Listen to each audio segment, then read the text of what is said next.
कर्नाटक सरकार के फैसले की या उनके बिल की बात जो मैं आपसे कर रहा था कि खतरनाक क्यों है, इसी जगह पर खड़ा होकर मैंने 2021 में एक वीडियो बनाई थी जो आने वाले लॉकडाउन, मतलब दोबारा से अगली बार फिर लॉकडाउन लगेगा और वैक्सीन्स को लेकर के थी, जिसमें मैंने वैक्सीन की सच्चाई बताई थी। जो आज हर गांव में जब भी किसी के यहाँ पर जाते हैं हम गोड्डा निवारने के लिए तो पता चलता है कि भाई उस वैक्सीन ने अपना काम कर दिया था। तो ये एक बड़ा ब्रेक थ्रू था उस वक्त समाज के उन लोगों के लिए जिनको पता था कि वैक्सीन से ये होने वाला है। और यदि कर्नाटक सरकार वाला वो बिल जो अभी बिल पेश करने वाले हैं और वो कानून में तब्दील हो गया होता तो अभी हम लोग सारे के सारे वैक्सीन की सच्चाई बताने वाले लोग जेल में होते। मैंने एक वीडियो और बनाई थी जिसमें मैंने चर्चा की थी कि ये जो जितने भी कानून बन रहे हैं ये आपके नाम पर बन रहे हैं, यानी सरकार में बैठे लोग, मंत्रालय में बैठे लोग, कैबिनेट क्या कह रही है, मुख्यमंत्री क्या कह रहा है कि हमको जनता ने चुना है और जनता ने अधिकृत किया है उनके बिहाफ पर कानून बनाने के लिए। असलियत में ये तरीका नहीं होता है कानून बनाने का। कानून बनाने के लिए अधिकृत करने का मतलब ये नहीं है कि आप जो मर्जी कानून बनाएं। जैसे अपनी दुकान पर किसी नौकर को आपने 6 महीने या 6 साल के लिए अनुबंधित किया और वो जो नौकरी करने वाला व्यक्ति है उसे अब आपने अधिकार दिया कि तुम दुकान खोल लो और दुकान खोल करके उसके उस दुकान में कुछ भी तुम्हें लगता है, दिखाई देता है तो तुम उस दुकान पे सामान को इधर उधर रख लो, लेकिन उसको ये अधिकार नहीं दिया जाता है कि तुम सामान उठा करके चलते बनो, और ना ही ये अधिकार दिया जाता है कि तुम दुकान को बेच दो, और ना ही ये अधिकार दिया जाता है कि तुम कोई ऐसा कानून बना दो कि अब मालिक की ही एंट्री दुकान में नहीं होगी। ऐसा कोई कानून नहीं बनाया जाता या ऐसा कोई नियम नहीं बनाया जाता, वैसा कोई अधिकार नहीं दिया जाता। इसी प्रकार से जो कैबिनेट में बैठे लोग हैं, मंत्रालयों में बैठे लोग हैं और जो चर्चा करने वाले लोग, जिन पे ये बातचीत चल रही है, जिनको आप सरकार कहते हो, इनको जितने भी अधिकार मिले हैं ये आपके बिहाफ पर कानून बनाने के लिए मिले हैं। तो असली तरीका क्या होना चाहिए? विधानसभा होती है और लोकसभा होती है, इन दोनों को ही यदि तरीके से देखा जाए, विधानसभा और लोकसभा को यदि आप समझेंगे तो आपको देखने में पड़ेगा कि लोकसभा में सांसद बैठा है और विधानसभा में आपका एमएलए बैठा है, जो आपका विधायक बैठा है। अब विधायक क्या करेगा? विधायक आपके बिहाफ पर कानून बनाएगा, विधायक आपके लिए कानून बनाएगा। आप इसको थोड़ा इधर रखेंगे, नज़दीक में रखिए, थोड़ा आगे रख दीजिए। हाँ, विधायक आपके बिहाफ पे कानून बनाएगा, आपके लिए कानून बनाएगा, और जो सांसद है वो भी इसी तरह का कार्यक्रम ऑर्गेनाइज करेगा। अब ये कैसे करते हैं, इसका एक तरीका है। क्या? सबसे पहले जो भी सांसद या विधायक आपके लिए कोई कानून बनाना चाहता है वो पहले अपने विधानसभा में रायशुमारी करेगा, देखेगा कि यह ऐसा कानून हो जाए तो कैसा रहे। पब्लिक उसके ऊपर रिप्लाई करेगी। यदि जनता कहती है कि तुम ठीक कह रहे हो तो फिर उसके ऊपर सोचा जा सकता है कि हाँ, तुम आगे बढ़ो और इसके ऊपर काम करो। यदि वैसा कानून नहीं बन रहा है और मतलब वो बनाने के लिए पब्लिक से रिस्पांस ठीक नहीं आ रहा है तो सांसद जो है इसको आइडिया को ड्रॉप कर देगा। और यदि ये ठीक लगता है उसे कि पूरे देश के अंदर ये कानून लागू होना चाहिए जहाँ जहाँ उनके अधिकार हैं, तो फिर वो अपना एक बिल पेश करेगा संसद में, लोकसभा में। उस बिल की कॉपी हर एक सांसद को मिल जाएगी। वो सारे सांसद स्टेक होल्डर से बात करेंगे। स्टेक होल्डर का मतलब क्या है कि जैसे बिल है छात्रों को लेकर, एजुकेशन को लेकर, तो फिर एजुकेशन की जितनी संस्थाएं हैं, जितने एजुकेशन के एनजीओज़ हैं, बच्चे हैं, कोचिंग वाले हैं, टीचर्स हैं, टीचिंग और नॉन टीचिंग स्टाफ है, वो सबसे रायशुमारी की जाएगी। सबको वो बिल की कॉपी भेजी जाएगी और सब अपने अपने सुझाव उसमें देंगे, और ये जो भी सुझाव उसके अंदर उनका आता है उसके हिसाब से फिर उन सारे सुझाव को लेकर के फिर संसद में उसके ऊपर उन सुझावों को शामिल किया जाएगा। जो हर जनता के, हर व्यक्ति जनता के हर व्यक्ति का मतलब है कि समाज के प्रत्येक सदस्य को उसमें काउंट करना होता है। ऐसा नहीं होता है कि आप समाज के किसी हिस्से को छोड़ दें। अगर वो किसानों से संबंधित बिल है तो फिर किसान संगठनों से बात की जाएगी, जो पेस्टिसाइड बेचने वाले हैं, यूरिया वाले हैं, जो डीलर्स हैं, जो खाद वाले हैं, उन सब से बात की जाएगी, और मंडियों में बात की जाएगी, आड़तियों से बात की जाएगी, तब कानून बनेगा। और इसी तरह की चीज़ों में ट्रांसपोर्ट से रिलेटेड कोई कानून है तो फिर सभी ड्राइवर यूनियनों से बात की जाएगी, टैक्सी यूनियन से की जाएगी, और टैक्सी ओनर्स से की जाएगी। इस तरह से इन यूनियनों से बात की जाएगी।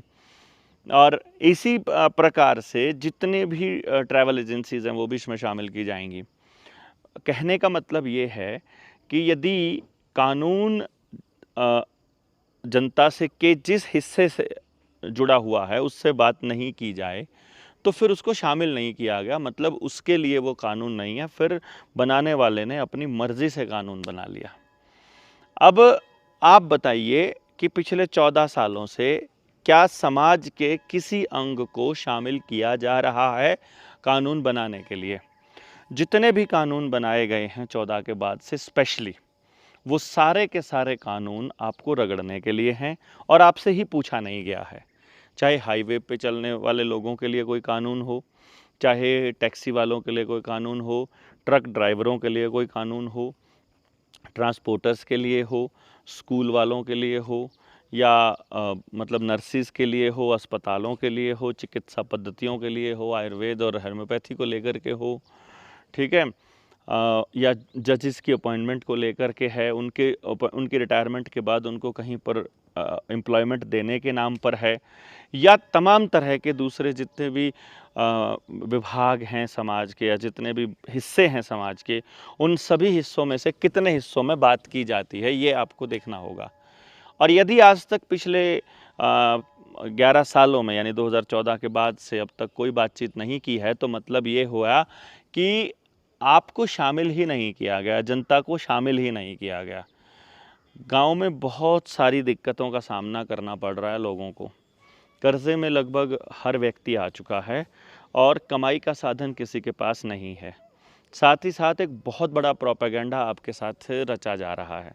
वो क्या है कि प्रॉपर्टी डीलर्स को और कुछ लोगों को सस्ती ज़मीनें दी जा रही हैं, या ज़मीन लेने के लिए सस्ते ब्याज पर उनको पैसा लोन पे दिया जा रहा है कि आप ज़मीन खरीदो और उसके ऊपर टाउनशिप खड़ी करो, ग्रुप हाउसिंग सोसाइटीज़ खड़ी करो, फ्लैट्स खड़े करो, और कभी दीनदयाल के नाम पर पे कोई योजना चालू कर दी जाती है या किसी और नाम पर चालू कर दी जाती है। उसमें रेजिडेंशियल एरियाज़ ढूंढे जा रहे हैं कि कौन से एरियाज़ है जहाँ पर ये बनाया जा सकता है। आम तौर पे ये सारे एरियाज़ ऐसे हैं कि जैसे 10-12 गाँव के का क्लस्टर लिया और उसके आसपास एक रेजिडेंशियल एरिया बना दिया। एक गांव की जो जनसंख्या है वो एक ग्रुप हाउसिंग सोसाइटी में इकट्ठी की जा सकती है, वहाँ पर उनको रहने के लिए फ्लैट दिए जा सकते हैं। और जो मैं आपको बात कह रहा था कि गांव को खाली करवाना ही इनका मकसद है, यदि गौर से देखोगे तो ये जो ग्रुप हाउसिंग सोसाइटीज़ है ये हर शहर के बाहर बनाई जा रही हैं। यानी कि शहर को बढ़ाते बढ़ाते दूर मतलब उसको और एक बाईपास बना दिया और एक बाईपास बना दिया, फिर उसके आसपास ज़मीनें और मकान, दुकान और फैक्ट्रियां खुल गई, और फिर उसके बाद वहाँ पर एक और सड़क बन गई और उसको नगर पालिका में आ गया, इसकी रजिस्ट्री नहीं होगी। इस तरह का प्रोपेगेंडा रच करके उस जगह पर ग्रुप हाउसिंग सोसाइटीज़ के लिए आपको CLUs दी जा रही है। और उन CLUs का नुकसान क्या हो रहा है कि वो आपको ये कह रहे हैं कि यहाँ पर बेहतर सुविधाएं दी जाएंगी।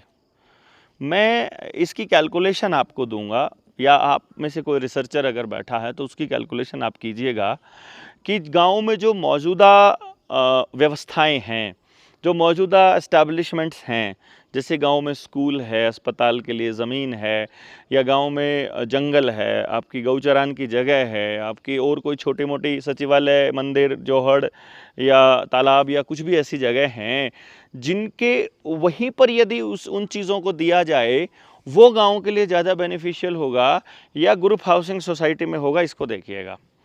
तो गांव में सब कुछ पहले से है। जब तुम किसी नए स्कूल के लिए लोन दे सकते हो, जब तुम किसी नए स्कूल के लिए एस्टैब्लिशमेंट कर सकते हो, तो मौजूदा मतलब जो व्यवस्थाएं हैं उनको ठीक क्यों नहीं कर सकते हो? मतलब कुछ आपकी नीयत में कुछ खोट है।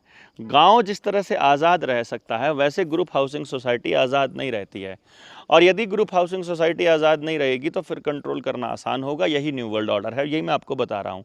ग्रुप हाउसिंग सोसाइटी में पीछे चेक करके देखा था कि बंदे का सोसाइटी से निकलना और उसके अंदर एंटर करना केवल एक उनको बूम एक वो बार लगाना है, मतलब बस नीचे डाउन करो, बटन दबाया नीचे हो गया, बटन दबाया ऊपर हो गया। कोई भी गाड़ी एंटर करती है, कोई भी गाड़ी उसमें से जाती है, फुल सीसीटीवी कैमरा का एक्सेस, और मास्क लगाने के लिए वहाँ खड़ा चौकीदार आपको ज़बरदस्ती कर सकता है।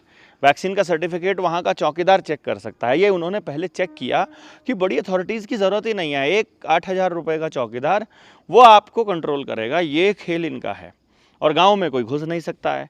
वो उन्होंने डाटा मसूदपुर वालों ने बताया था, एसपी को भी घेर लिया था। तो इस पूरी मानसिकता को समझिए, हर आदमी की मानसिकता को ऐसा बनाया जा रहा है कि गांव में कुछ नहीं रखा है और गांव छोड़ करके शहर चलो, शहर में सुविधाएं हैं। वो सुविधाएं आपको गांव में लाने से कौन रोक रहा है? तो हमारी जो गांव की मुहिम है, शिक्षा क्रांति की मुहिम, वो निडर इंडिया चैनल पर आपको प्ले लिस्ट में मिलेगी। प्ले लिस्ट में ही उसका नाम ही ये है, निडर जेएसएम शिक्षा क्रांति, और उसमें आपको पूरा गांव से बात करने का और उसमें क्या रिजल्ट निकले हमने सब दिया है।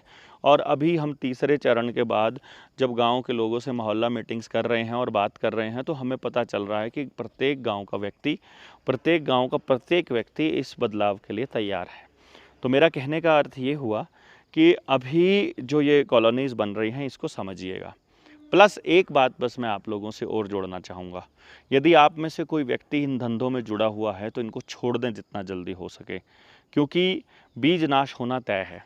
कुछ चीज़ें हैं जो बिल्कुल प्रकृति के खिलाफ है, यानी कि जैसे किराए की कमाई खाना, यानी बाप दादाओं ने कुछ कमाया था, उन्होंने कुछ बिल्डिंग्स बनाई थी या उनकी ज़मीनें थी, उस पर बिल्डिंग बनाकर आप सिर्फ घर बैठ कर के किराया खा रहे हो, वो कमाई, ब्याज की कमाई, प्रॉपर्टी डीलिंग की कमाई, नशा बेचकर की हुई कमाई, और भांड-पने में की हुई कमाई, यानी बॉलीवुड और हॉलीवुड, लोक गायक की और अपने सांस्कृतिक कार्यक्रमों की बात नहीं कर रहा हूँ, एंटरटेनमेंट वर्ल्ड की बात नहीं कर रहा हूँ, थिएटर ड्रामा की बात नहीं कर रहा हूँ, वो बहुत बढ़िया चीज़ है।